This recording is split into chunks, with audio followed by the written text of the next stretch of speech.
Okay, so the Denver Nuggets have had a pretty disappointing start to their season after starting 3-3 throughout their first 6 games, with their 3 losses coming to the Oklahoma City Thunder, the Los Angeles Clippers, and the Minnesota Timberwolves. Now, that type of record after the first 6 games has led to a lot of discourse, such as, are the Denver Nuggets still good enough to go to the NBA Finals? Is their championship window closed? Was the KCP loss and the Bruce Brown loss as big as a lot of people were concerned as it was?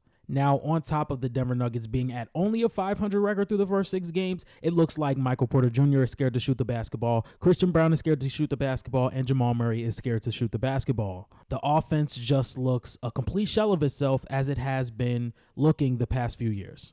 But through all that, I still don't want you guys to forget what Nikola Jokic is doing. This season, Nikola Jokic is putting up 30 points, 12 rebounds, and 10 assists. On top of that, he is shooting 56% from the field, 56% from three, and 78% from the free throw line. On top of that, he's giving you about a 66% true shooting. So as of right now, Nikola Jokic is averaging a 30-point triple-double as a big man in the NBA, and he is right now the reigning MVP in the NBA. And right now we are the question I'm going to ask you guys is, can Nikola Jokic be the back-to-back MVP once again, winning 4 MVPs in 5 seasons? So if we just break down a couple of the things that I'm going to be asking you, which alluded to the title that Nikola Jokic can make history, let's just take a quick look at all the players who are averaging 30-point triple-doubles throughout an entire 82-game season. Those 2 players being Oscar Robertson and Russell Westbrook. That should not be a surprise. Now let's look at all the players who have 4+ MVPs. Those guys are Bill Russell, LeBron James, Michael Jordan, Kareem Abdul-Jabbar, and Wilt Chamberlain.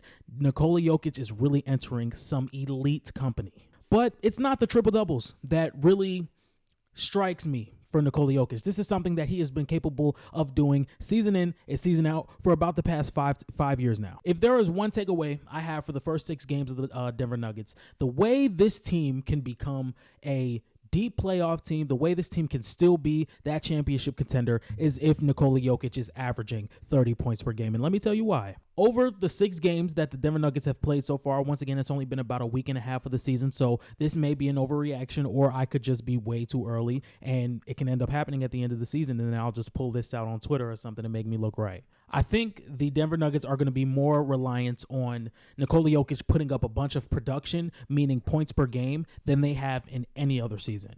And I made a comment last season that I was more scared of Nikola Jokic having 15 assists than 40 points. And what I mean about that is Nikola Jokic is unstoppable. There's nothing you can do once he puts his back to the basket, whether it's a post spin, he just puts a shoulder in your chest. But on top of that, he has the option to kick it out to Michael Porter Jr. or Jamal Murray or KCP at the time or Bruce Brown. The decision-making, the playmaking, the passing from Nikola Jokic, it is second to none in the NBA. So now you're going to get your 26 to 27 points, Nikola Jokic is, and now you're adding 10 to 13 assists that night. It's literally one of the most unstoppable things I've ever seen. But this season, Nikola Jokic is averaging 20 field goal attempts per game. That is the highest in his entire career. He has shot the ball at least 26 times in 2 out of the 6 games so far. He only did that 7 times last year. So the question I'm bidding to ask you is, can Nikola Jokic win a championship again, making it 4 out of 5 seasons? And what can the Denver Nuggets do as a team to make sure that happens? Now, obviously, it only being 6 games into the NBA season, I don't think that it is fair to be moving on from the Nuggets just yet. I still think there is some moves that can happen at the trade deadline to where this Denver Nuggets team can be just as scary as they have been in recent years. They still have the groundwork, they still have the foundation, and I still think their starting 5 is still very, very well coached and very good at the least. Now, if we just take a quick look at the stats, the Denver Nuggets are shooting 44% from the 3 as their starting 5. They have an offensive rating of 131.7, a net rating of plus 15, and a true shooting percentage of 63.5. This starting 5 is still one of the best in the NBA. You still have Christian Brown, who, in my opinion, has been playing very, very well, but when you add the rim pressure that Christian Brown provides, the transition play, the on-ball defense, the off-ball defense, the strength, and the will to get to the rim, I think people overlook all of that when he is not the most positive floor spacer that he can be, or the amount of floor spacing that you lost when you lost KCP. But when you look at this starting five, it is still very, very, very solid. But what I want to look at is the bench because it has been bad through these first 6 games. Now, I'm just going to throw out a couple of lineups that don't have Nikola Jokic on the floor, and we're going to look at the numbers. The lineup with Russell Westbrook, Dario Saric, Michael Porter Jr., Julian Strawther, and Peyton Watson, which is their third most ran lineup, and I think their first most ran lineup without Nikola Jokic. They have an offensive rating of 63 and a defensive rating of 123.9 and a net rating of negative 61. So this team is completely bad without Nikola Jokic on the floor, and I think that is what alludes to a lot of their losses. If we just look at Russell Westbrook and how he has not played well with the Denver Nuggets at all to start out, Peyton Watson still not being a positive offensive player off the bench or in the starting lineup, Jamal Murray not looking the best in a half-court scenario without Nikola Jokic on the floor, that alludes to a lot of the bench and how it has struggled in recent games. There's just a lot of questions around this bench unit and how it can be exposed in the playoffs for a lot of people to consider the Denver Nuggets to still be a title contending team. And for as much as you can say about Russell Westbrook, I think you can say the same about Dario Saric. He does not protect the rim. He is not good off ball on defense. He's not a rebounder. He's not aggressive offensively. He's not spacing the floor.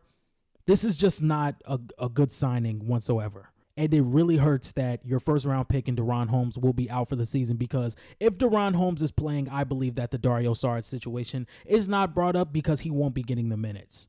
But with the injury to DaRon Holmes and him being out for the entire year, which was the guy that you would like coming off the bench that would provide the floor spacing, the versatile offense, the versatile defense, and he's just not there to provide that.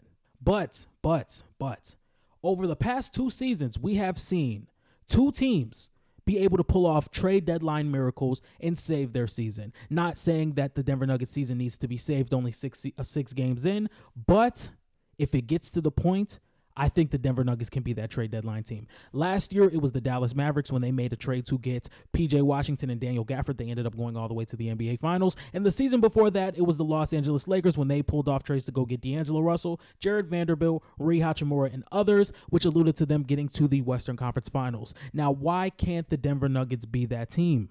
I think there are a lot of guys on the market that can come in and make a clear impact for this Denver Nuggets team as soon as the day they step in the building. There are guys like Corey Kispert, who is a very underrated 3-and-D player. There are plenty of role players on the Blazers and the Brooklyn Nets that you can go and get. Guys like Dorian Finney-Smith, Dennis Schroeder, Cameron Johnson, Matisse Thybulle. There are so many players out there that you can go and get.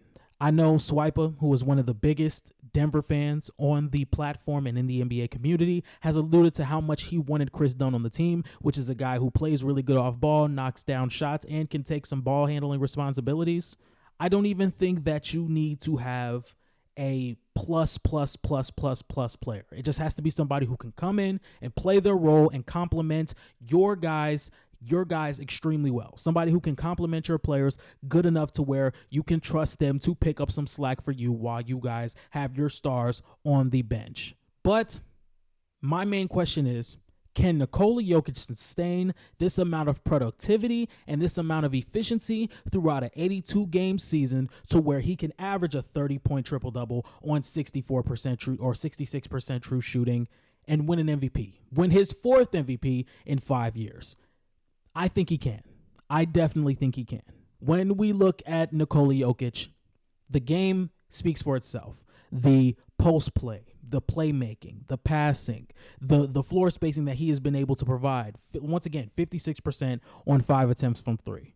And to be completely honest, this Denver Nuggets team was never a truly deep team. If we look at the championship run, who was their bench? Bruce Brown, Jeff Green, Christian Brown every now and then. Now he is a full-time starter, but back then he was not the player he is now. We just have not seen a clear Jokic stopper. There's never been a clear Jokic stopper since his MVP reign back in, I think he won his first back in 2022. I think it was 2021 and then 21-22. 22-23 was Embiid. 23-24 was Jokic, exactly. The only team, in my opinion, who could have slowed down Jokic just enough to get a win in that series was the Minnesota Timberwolves, and they completely bombed that whole defensive scheme that they had. So the problem is not Jokic being able to guard or Jokic being able to score 30 points per game on a triple double with elite efficiency. That's not the problem. The problem is, are the Denver Nuggets going to string along enough wins to be able for him to be in the MVP caliber conversation? And to be honest, I still think this is a 50-win team.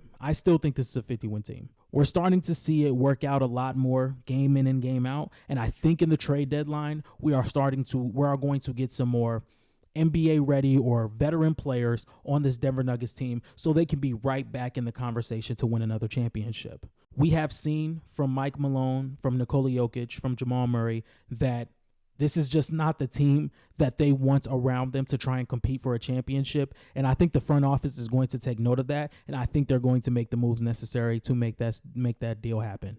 All right, ladies and gentlemen, with Denver and Nikola Jokic averaging 30 points, a triple-double, and this elite efficiency, do you guys think he's going to win another MVP? Be completely honest. With all the MVP picks that I've seen so far, before the season started with SGA and Luka, I just think he's been playing better than both of those guys. I think he's been still, by far, the best player in the league. There's no question about that. So I think Nikola Jokic is going to have a chance every single season. He was not my pick to win MVP. It was Luka. Luka was my pick to win MVP, but we have started off pretty rough on that prediction. But let me know what you guys think in the comments. I'm out.